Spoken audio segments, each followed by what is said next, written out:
Liverpool on the brink. It's the end game for Arne and company.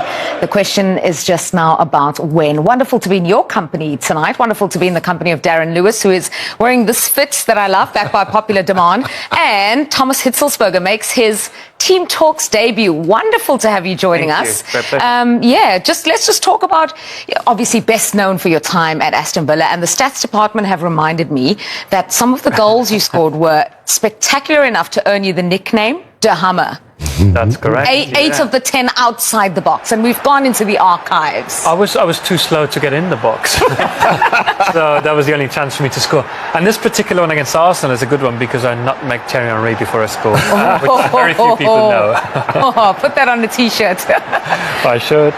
These are bangers. Absolutely. Every one of them. Yeah. And against Wolves, West Brom, and Birmingham City. So that's very important, scoring in derbies as well. So that meant a lot. Yeah, I think he scored a last-minute winner and a famous last-minute winner in the derby against West Brom. Those are the rare moments in my career that I remember fondly thinking, they were the good days. Mind you, life's still good. Very good indeed to have you with us on Team Talks, making your debut so late on in the season. Let's look back at Liverpool and that beautiful piece of work we just saw, the fact that they are on the brink. They deserve it, all through the season they've been excellent. Now Mo Salah's signed a new contract, Virgil van Dijk, so they're all good news. I think the only trouble is this season there wasn't like one team that was competing with them week in, week out. Arsenal have tried, they've been good this season, but just not good enough to give them a good run for their money. It seems like watching the game against West Ham, they're running out a bit of steam. They just can't wait for finally lifting that trophy and focus on the next season. Okay, so we're going to hear Darren's thoughts on it in just a little bit, but we are going to talk more about Liverpool, who will be crowned Premier League champions on Sunday if Arsenal lose to Ipswich and they win at Leicester. They go into that game following captain Virgil van Dijk's announcement that he will remain a Red for 2 more years. So happy. What about you? How are you feeling right now to get this done? Very happy, very proud. There's so many emotions, obviously, that goes through my head right now speaking about it. It's a proud feeling. It's a feeling of joy.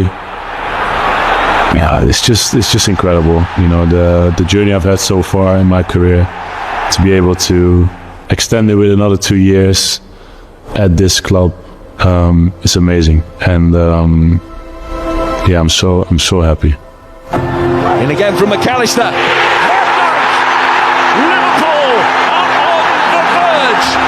Their captain delivers just when they needed it most. It was always Liverpool, wasn't it? It was always Liverpool, yeah. It was always, that was the case. It was always in my head. It was always the plan, and it was always Liverpool. So it wasn't any doubt in my head that this is the place to be for me, for my family. I'm one of Liverpool. Someone called me the other day, adopted Scouser. So really proud to hear these things, and gives me a great feeling. Another week, another contract extension at Liverpool for a key player. Rank this one for us in terms of importance. It's probably the most important. Yes, you can score goals in any team, but if you don't have a good defensive base, then you really are going to struggle. And I think as far as Virgil van Dijk is concerned, he's one of the very best. I remember when I saw him for the first time playing for Celtic, and he looked like Gulliver. He was just towering over every other player on the pitch. Everything he did was so relaxed, so calm, so considered, but so precise. And he just looked like a Rolls Royce of a defender. He took that to Southampton as well, where, again, he was just way too good for the team that he was playing in, for the level that he was playing at. And ever since he's gone to Liverpool, you have seen the difference that he's made. That defence of the Premier League title that fell apart, it fell apart because he was injured in a Merseyside derby. Had he been fit and available, maybe they would have won back-to-back titles, and they wouldn't have had to wait as long as they have done for a second one. I'd say, of course, you're absolutely spot on. We can all look back and say how wonderful it was Southampton and Liverpool Football Club. They have to predict now how good is he going to be over the next 2 years. How much is that worth? And that is always a big challenge. Now, of course, the fans love him. He's excellent. I agree. One of the best defenders that's ever played in the Premier League. But he's had injuries before. He's had an ACL injury. So if that happens again to him, that would be a big blow. And hopefully it never happens again. But that's what is it worth? And those are the challenges a player past 30 years of age, and Mo Salah similarly. Mo Salah, we can always see when he takes the shirt off how fit he is. With Virgil van Dijk, I sense it's similar. You can only hope both players stay fit for a long time. I think the only thing I think about with both players is that Liverpool are a club that looks at the numbers, the data to the nth degree, and they've made really good calls on players they've allowed to leave before, Fabinho, Sadio Mane and one or two others. I think as far as both these players are concerned, and if you look at the bigger picture, a lot of players have really proven their consistency deep into their 30s, both in the Premier League and beyond, obviously Cristiano Ronaldo being the ultimate one. And as far as defenders per se are concerned, I remember Arsene Wenger's back four in the late 90s that played deep into their mid-30s. Adam, Bold, Dixon, Keown, and I think John Terry played deep into his 30s as well. Rio Ferdinand did as well. So I think there are a number of examples where we can have that confidence, but the big rider, as you rightly say, is if he were to get another injury, what impact could that have? I just want to add one thing, going back to Mo Salah. With him, he's got such a big following. Nowadays, when you sign players or extend contracts, you don't just look at the performance on the pitch. He's like, how many people do they bring to the club? Yes. He's, correct me if I'm wrong, but the biggest sports star in Africa. Yes. So it's an easier decision, whereas Virgil van Dijk, he's got a lot of fans around the world, but Mo Salah just stands out. He's such a big name. That's why I think it was easier with Mo Salah. Virgil van Dijk is like, if he's not playing, how much does he contribute to the club's success? Can he still influence the players, maybe the younger ones? But both players, I think it was a good decision, and I'm glad. If I was a Liverpool fan, I would be very happy to have both players for more years. How much is that commercial value that you're ultimately talking about? How much has this changed to when you were playing in the Premier League? We know that this is now a global brand. Every player is a global brand. The clubs themselves are also looking at shirt sales as much as they are value on the pitch. How much has that changed? Just give us some kind of idea. Liverpool is one of those clubs who I think they know their data, they look into this, and it does also influence the decision making. It's very important. Not every club has the resources to really spend a lot of money on this, but it does play a big role. But of course, we all know the first and foremost reasons are, what do they do in the pitch? Can they score goals? Can they defend goals? And with both players, it's sure those were the main criteria. Yeah, and you can understand why Liverpool went and recruited Virgil van Dijk, and the money they spent on him has made such a difference. And as the saying goes, defence wins you titles. The proof is in the pudding, obviously. You've both mentioned how excellent he is. Where does he rank, though, in terms of Premier League centre-backs and all-time greats? Well, I would think he's up alongside the likes of Rio, Vidic, Terry. I'd probably go with Terry alongside Terry, because Terry was a warrior. You'd have to carry him out on his shield. He was a manager on the pitch, but he was also someone who would put his body on the line. He read the game superbly well when he didn't have that much pace. And yeah, he was just simply outstanding. But Virgil, he's got that calm. He's got, and he transmits that calm to the rest of his backline. He's an organiser as well. He makes so many players around him better with the way that he organises that backline and the midfielders in front of him too. I'd probably go with a tie, because I'm a little bit of a chicken and I'm going to sit on the fence. Yeah, both players, I totally agree. John Terry, but Rio Ferdinand, really good. I would throw in Vincent Kompany in the mix. Yes, of course. Similar. Absolutely. John Terry, different type of player. The physique's different, but of course he played for Chelsea. He's that, Chelsea centre half that you would always remember. Virgil hasn't been at Liverpool that long, but has had a huge impact. But I think Vincent Kompany is the other name that I would throw in and say they're all up there. It's difficult to say that one outstanding centre half, but they're all pretty decent. Yeah, I think since Virgil has committed his future to Liverpool, that debate has been raging on the social, certainly. So, Liverpool go to Leicester, who could be relegated before they kick off on Sunday. Let's hear from both managers, starting with Arne on his captain's new contract. On the back of Mo Dunn saying, what kind of statement do you feel the club is making by tying those two down? No, it tells you that we want to keep our best players. The players that have played a great season for so many years in a row now, and that we are able to keep them when they are a free agent tells you probably the ambitions we have for the upcoming years. And I'm really happy that the both of them extended. Virgil, we've spoken about Mo last week, and Virgil has been so important for us defensively, offensively, in and around the dressing room. Great personality and a great football player. Obviously, then I have to ask you about Trent as well. I mean, what message do you hope the fact that 2 out of the 3 have signed sends to him? And do you know yet what decision he's made regarding his future? No, I think you would be surprised if I answer differently now than I've answered for the whole season. So it's nice that we've done already 2 announcements, and we can talk about that for hours. But if you want to talk for hours about me, about Trent, then it's for hours the same answer. We don't talk about these things as long as things are not done yet, and they aren't. So that's why we don't talk in public about his situation. Well, I take it though, like you did with Mo and with Virgil, you would still hope that Trent would see his future here. Trent is coming back from an injury. He trained with us yesterday, and every time he plays with us and trains with us, he shows his commitment.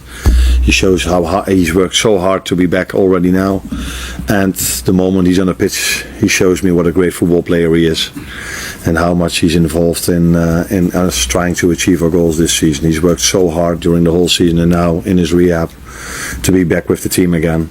And the fans of Liverpool, everyone who watches football for the last 5, 6 or 7 years, knows that he's an incredible fullback. Has been an incredible fullback for this football club, and let's see what the future brings. Ready for this weekend, Trent?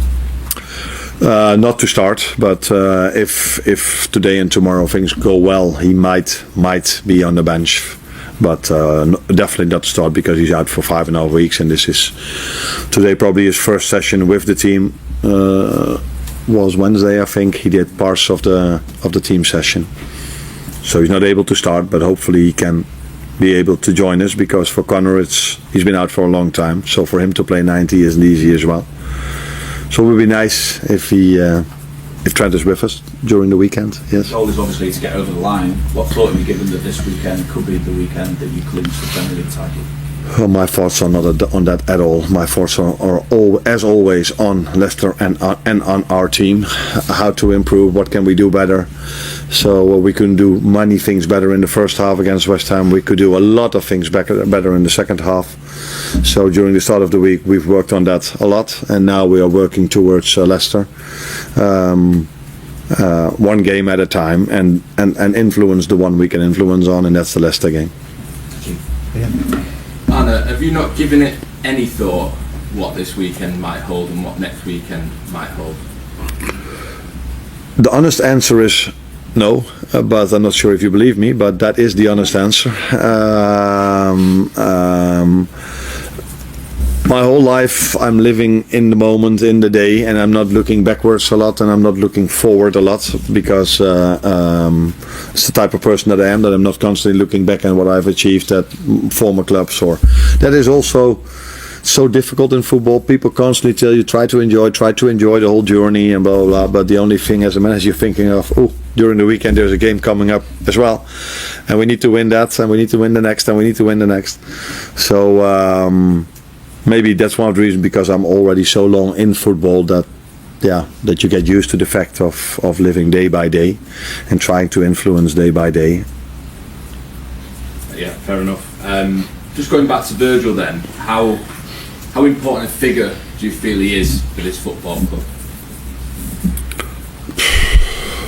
It's almost difficult to describe, because you know how important he is when you see him play.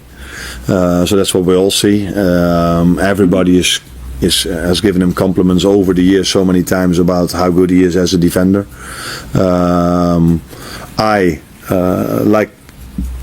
I mostly watch football and looking at ball possession. So he's so good in bringing the ball out from the back.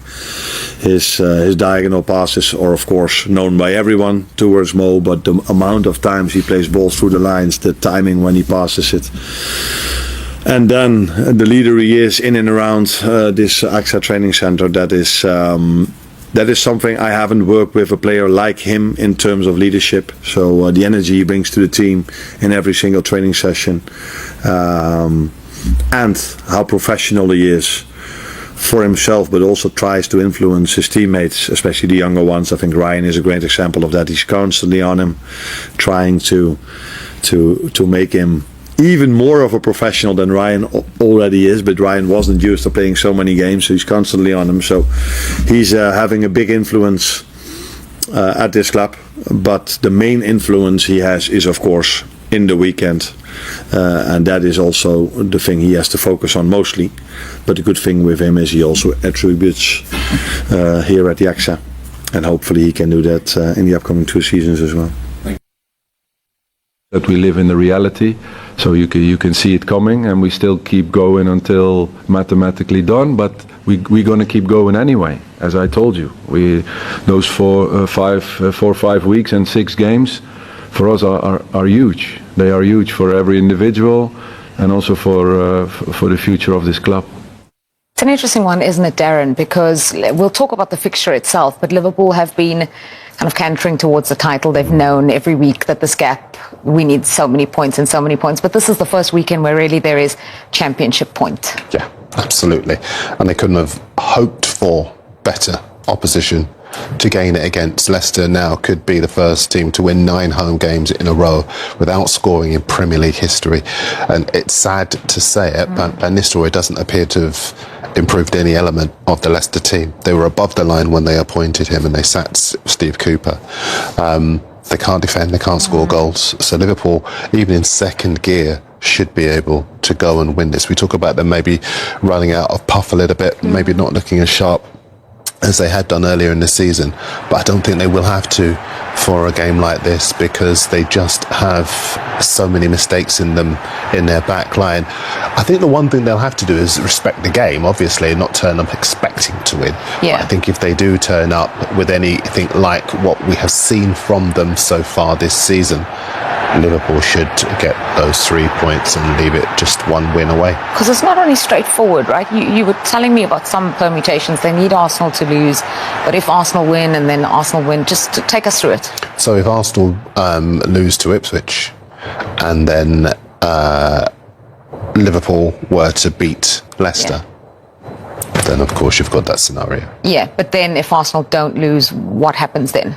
If Arsenal don't lose, then it continues, because obviously Arsenal have got a game on Wednesday night as well, against Crystal Palace. Now we expect them to win that game as well. It is at the Emirates, and I think it will continue on to next weekend. But I think Liverpool are very much masters of their own destiny anyway, and I don't think they've not been a side that has wanted to rely on what anyone else does anyway. They are a side that gets a job done. So I expect them to win this game. I expect them to win next week as well. So we're just looking at the earliest Premier League title wins. Liverpool themselves hold the record there, but if they do manage to win it this weekend, it would be with 5 games to spare. Manchester City and Manchester United have done that as well. Thomas, it's our first time really getting your take on this Liverpool team under Arne Slot, and what they are on the brink of doing. Just talk us through how you've seen their season and what's impressed you most. Well, to see Arne Slot coming in after Jurgen Klopp, who's been such a dominant figure as a manager. You know, I was there at the last game last season. I thought, you know, this is really, really impressive what the club put on. They slowed down towards the end of the season. I think, what is Arne Slot going to do? The way he came in, the way he changed the style, it's more economical. It's nice to watch. I've been extremely impressed. It's just a shame what I said earlier. There hasn't been a team that really fought with them very, very hard. But nevertheless, they did what they had to do. Why it's sometimes for me difficult to compare where this ranks, but overall in the first season of a new manager, to also I thought at some point the Salah and Van Dijk contract negotiation would make life difficult for the entire team, and that never really happened. We heard Salah coming out, at some point criticising the club for, he's more out than in, and under these circumstances, you couldn't have asked for a better management of the team and the club. So very, very impressed. But again, they need to change a few things in order to be up there at the top again next season. Yeah, and it's quite an interesting fixture itself, isn't it? Where you've got one team on the brink of the title and one team on the brink of relegation. It is, but you've summed it up. This Leicester side just does not look as if they were capable of doing a good job against Liverpool. On the other hand, Liverpool, they can focus now on finishing the job, and even better for them if Arsenal lose to Ipswich, then they can secure the title, because I don't think they want to do it in midweek when they're at home. So this is, I sincerely think they're well deserved, and I've enjoyed watching them, especially Mo Salah, because when he's injury free and he's rolling, he's unbelievable. Van Dijk, kissed the badge. Kissed the badge. You knew it was coming. You knew it was coming. One of the greatest ever Premier League centre-halves. Yeah, one of. Yeah, one of. Yeah, one of, definitely one of. I chose my words carefully. Yeah, you did. Well done. I like it. So the news came yesterday that officially Virgil van Dijk has signed a new 2-year deal with the club. Here's what the soon-to-be 2-time Premier League champion had to say. Yeah, it's just incredible. The journey I've had so far in my career, to be able to extend it with another 2 years at this club, it's amazing. And I'm so happy. It was always Liverpool, wasn't it? It was always Liverpool. Yeah. It was always, that was the case. It was always in my head. It was always the plan, and it was always Liverpool. So it wasn't any doubt in my head. I like how Liverpool have done the announcements, because it looks mad artistic. They had Salah on the throne. They have him with the backdrop. I like it, man. I wonder what they're going to do for the Trent one. Wow. Sorry. Wow. It's not that day, sorry, though, is it? Sorry. It's not that day. It's a day of celebration. It's a day of celebration. And, I speak Chelsea about... fans always trying to spoil the party. I actually don't like that. Because we're rubbish. We haven't got much to celebrate, so it's just funny, isn't it? We talk about Virgil van Dijk. Of course, he's Liverpool's captain since he's been there. Won Champions League already. Won Premier League title already. He will go down in Liverpool history as one of their best ever defenders. Do you know what I would say? And I know obviously you've come You're up not against... Menz, but anyway. Sorry, so I'm going to interrupt. When you think about the team that Liverpool had, especially under Jurgen Klopp, and what Arne Slot's done with this team has been incredible.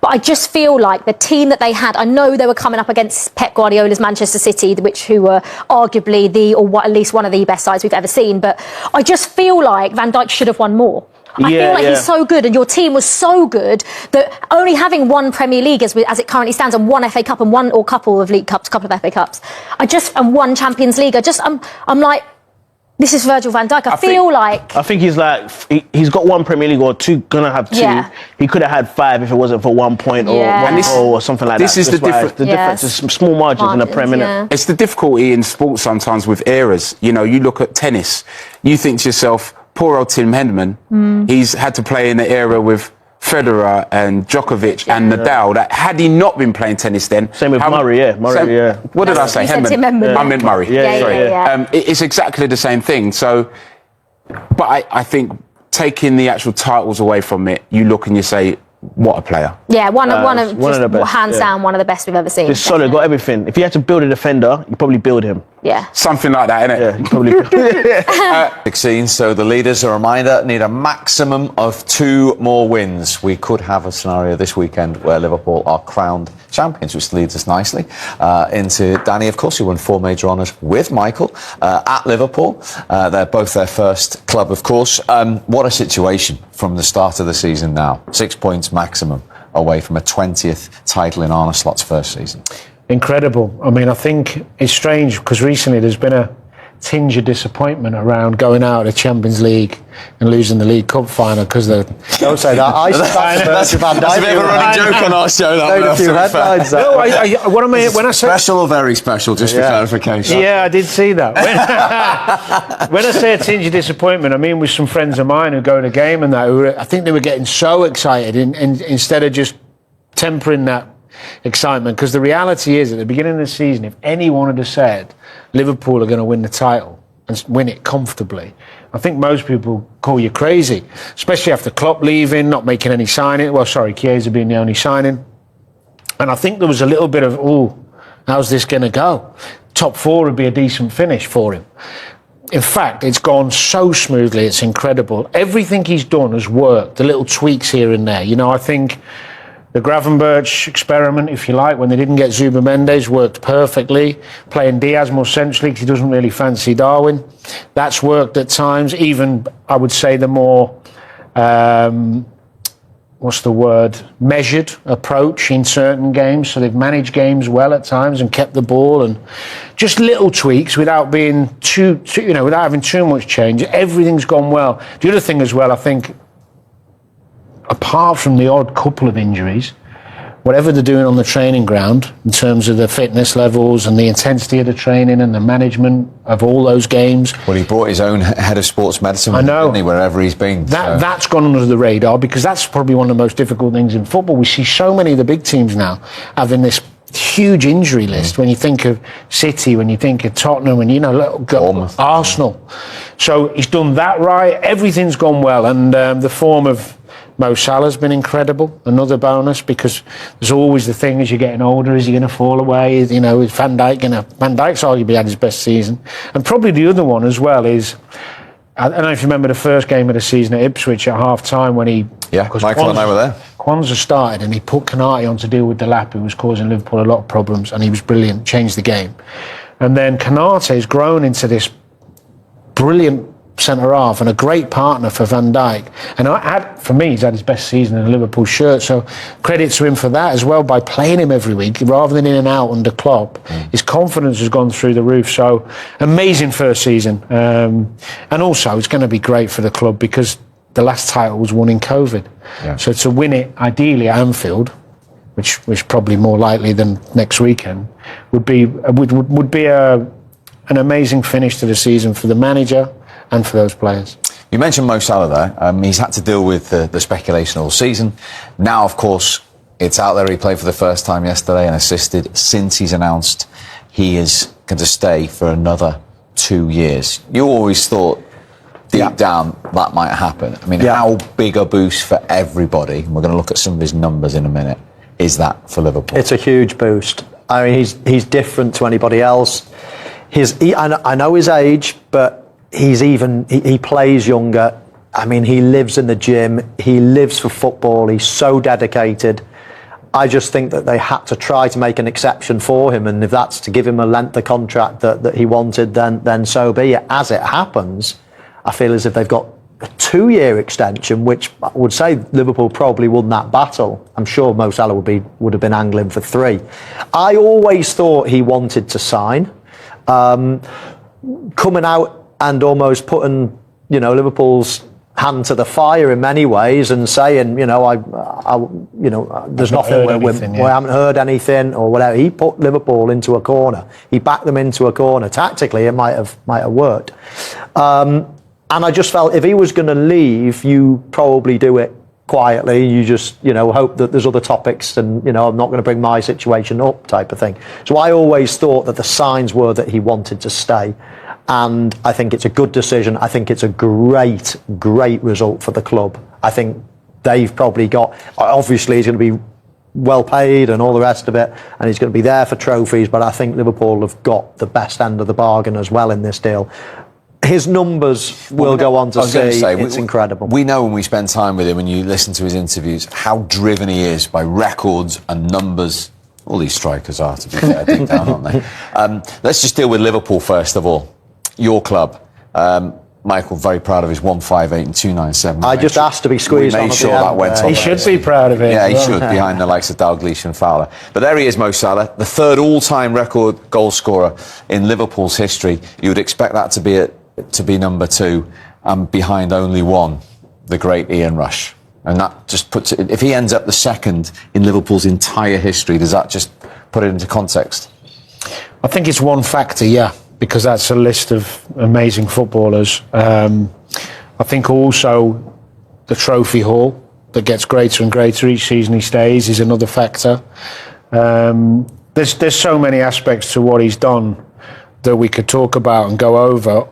the one thing this season, and I think some people may think he's been like this before, but he seems to have enjoyed his football this season more than I've ever seen. I've never seen him smile so much and just enjoy himself. Now, there's some theories around that, but I love to see that in a footballer anyway, because I think it's infectious to those around him. And the other thing with him this season, I know he's had good assists before, but not in recent seasons. His assist numbers this season have gone through the roof again, which is, to me, says a lot about his unselfishness. I know all strikers, you can argue, are selfish, but I think he looks up for players. This season I'm seeing him much more. Yeah. I used to think he was really selfish.